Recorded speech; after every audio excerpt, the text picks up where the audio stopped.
قیامت والے دن شوہر اپنی بیوی سے منہ چھپائے گا. آپ پریشان نہ ہوں، وہ خاص شوہر ہے. میں اس شوہر کا نام بھی لے لیتا ہوں. ہر شوہر نہیں چھپائے گا. قرآن کہتا ہے یہ موسیٰ نبی ہے جو اپنی بیوی سے منہ چھپائے گا. تفسیر کی ضمانت میری. حیران آپ نے نہیں ہونا جملے کا وزن کرنا.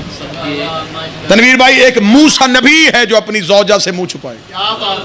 موسیٰ کی بیوی کسی گئے گزرے خاندان کی عورت نہیں، شعیب نبی کی بیٹی. نام اس کا صفورہ ہے. صاد فے واو رے الف، صفورہ. یہ قیامت والے دن موسیٰ کے سامنے آئے گی. موسیٰ چہرہ پھیرے گا. یہ ادھر سے آئے گی، موسیٰ چہرہ پھیرے گا. یہ میں نے آپ کو آیت کا ترجمہ پڑھایا. اب جا کے جس سے مرضی پوچھ لینا آخر اس بی بی کا جرم کیا ہے، اس کا قصور کیا ہے، اس سے غلطی کیا ہوئی جو قیامت والے دن نبی موسیٰ اپنا چہرہ چھپا لے گا. جنگ کا علاقہ ہے، یہ پٹی ہے، یہاں پہ گویڑ کیا جاتا ہے. تو پھر فیصلہ مجمع پہ چھوڑنے لگا ہوں. اور مجھے دکھ ہوگا جو بندہ دلیل کے بعد بھی اچھے طریقے سے انصاف نہ کر سکے، پھر اس کا مطلب ہوتا ہے کہ اس کے پاس عدل کا معیار ٹھیک نہیں ہوتا. میں نے آپ کے سامنے قرآن کی آیت پڑھ دی کہ موسیٰ نبی ہے جو بیوی اس کے سامنے آئے گی. موسیٰ چہرہ چھپائے گا. میں نے بیوی کا نام بتا دیا، شجرہ بتا دیا، خاندان بتا دیا.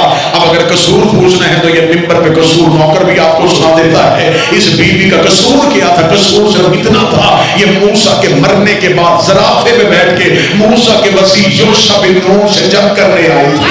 یہ موسیٰ کے وسیع سے جنگ کرنے آئی تھی. یہ موسیٰ کے جانشین سے جنگ کرنے آئی تھی. جس بندے کا ہاتھ ابھی بھی نہیں اٹھا، اتنا بڑا جرم ہے نبی کے وسیع سے جنگ کرنا کہ بیٹی نبی کی بھی ہو تو اللہ معاف نہیں کرتا.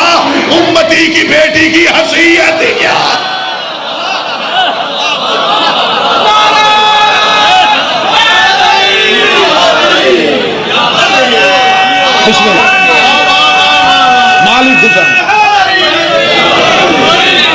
مالک حسین عزت ہے. کیا قصور؟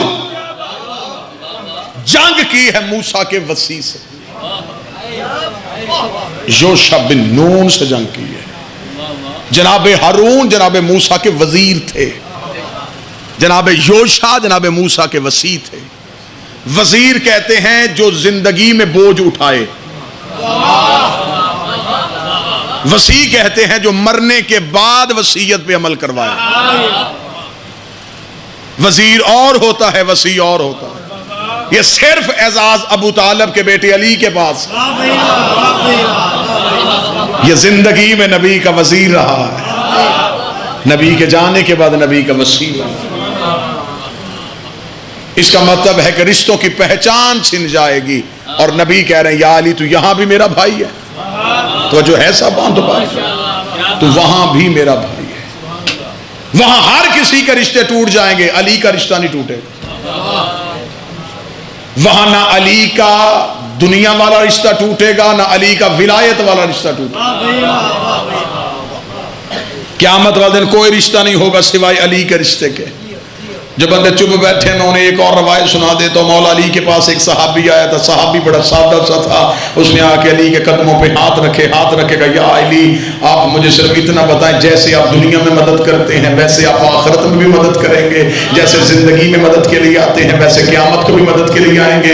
اتنا جملہ کہنا تھا. یا علی مسکرائے. جو علی نے جواب دیا میں پڑھوں گا. پڑھنے کے بعد جب میں چہرے دیکھوں گا تو ہر چہرے پہ وہی نور ولایت کی مسکراہٹ ہوگی. اس نے یا علی جیسے یہاں مدد کرتے ہیں وہاں بھی مدد کریں گے. علی مسکرا کے فرماتے جہاں اعمال تلنے ہیں وہاں میں علی تمہارا انتظار کروں گا. جہاں اعمال تلنے جائیں گے وہاں میں علی تمہارا انتظار کروں گا. اتنا کہنا تھا. اس صحابی کی آواز ہے یا علی اگر وہاں تک پہنچ گئے تو کوئی نشانی بتائیے. آپ شرق میں ہوں گے، غرب میں ہوں گے، دائیں ہوں گے، بائیں ہوں گے، درخت پہ ہوں گے یا داس پہ ہوں گے، کوئی نشانی تو بتائیے کہ آپ کا وہاں بھی چہرہ ایسا ہی ہوگا جیسے دنیا میں چہرہ ہے. علی مسکرا کے فرماتے ڈھونڈنے کی ضرورت ہی نہیں ہے. انا صاحب المزان، ترازو ہی علی کے ہاتھ میں ہوگا، تول ہی علی رہا ہوگا. اتنا جملہ کہنا تھا. صحابی قدم میں گر گیا. اچھا یا علی اگر آپ تول رہے ہوں گے پھر تیرا تو عدل مشہور ہے. یا علی آپ تو عدل کریں گے. اگر ہماری نیکیوں کی تعداد کم ہو گئی، گناہوں کی تعداد زیادہ ہو گئی، آپ عدل قیامت دیکھیں گے علی کی آواز آئی عقیدے ٹھیک رکھنا، عقیدے ٹھیک رکھنا، رہ گئی اعمال میں کچی کمی، اگر تمہارے گناہوں کی تعداد زیادہ ہو گئی تو ہم فرشتوں سے کہہ دیں گے ایک پلڑے میں اس کے گناہ رکھو، دوسرے میں ہماری ملا رکھو، پھر ہم دیکھیں گے تمہیں گناہ جہنم میں لے کے جاتے ہیں یا علی ولی اللہ جنت میں لے۔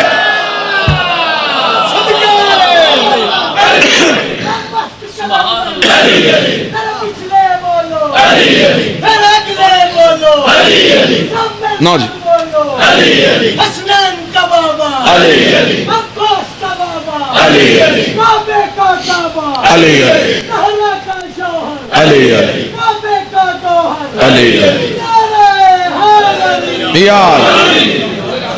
بسم اللہ۔ بادشاہ حسین سے یہ ہو ہی نہیں سکتا بندہ پڑھے علی ولی اللہ اور جہنم میں چلا جائے۔ میں پوری ذمہ داری کے ساتھ کہہ رہا ہوں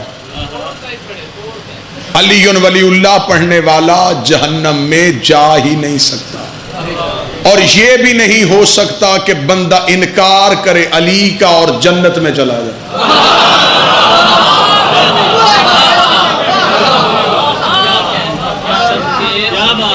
جو بندہ علی چھوڑ کے نماز پڑھے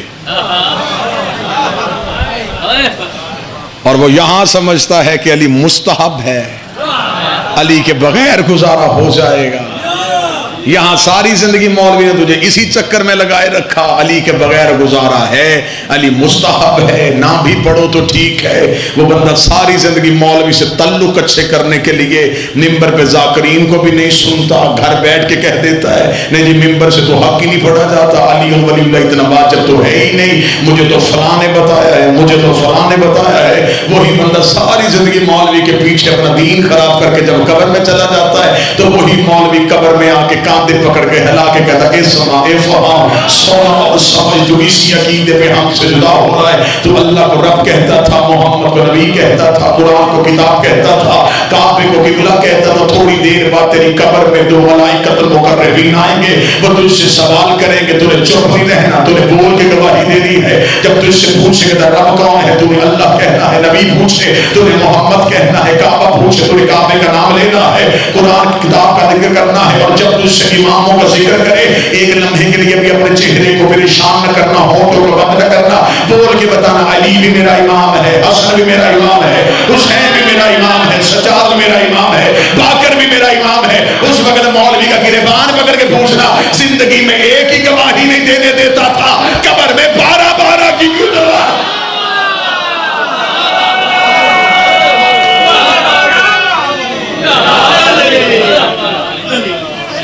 بسم اللہ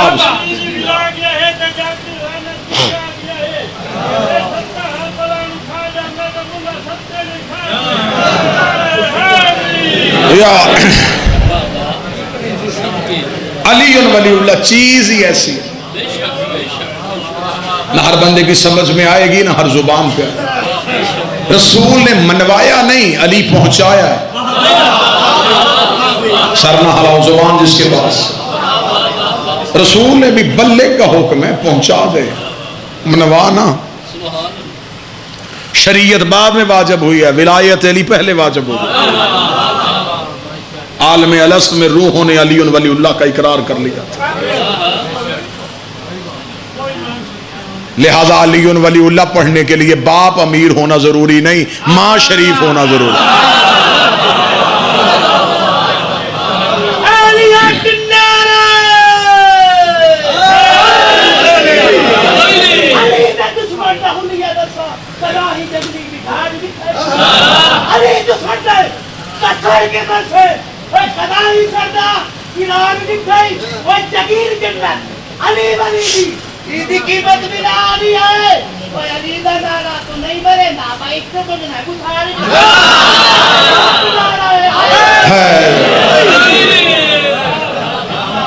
ہر چیز بھول جانا، علی ولی اللہ نہ بھول۔ انکار ولایت علی وہ جرم ہے جس کی معافی نہیں۔ جو ہاتھ اٹھا میرا مالک علی کے مقدمے میں بطور گواہی کہ تمہارا نام درج ہو۔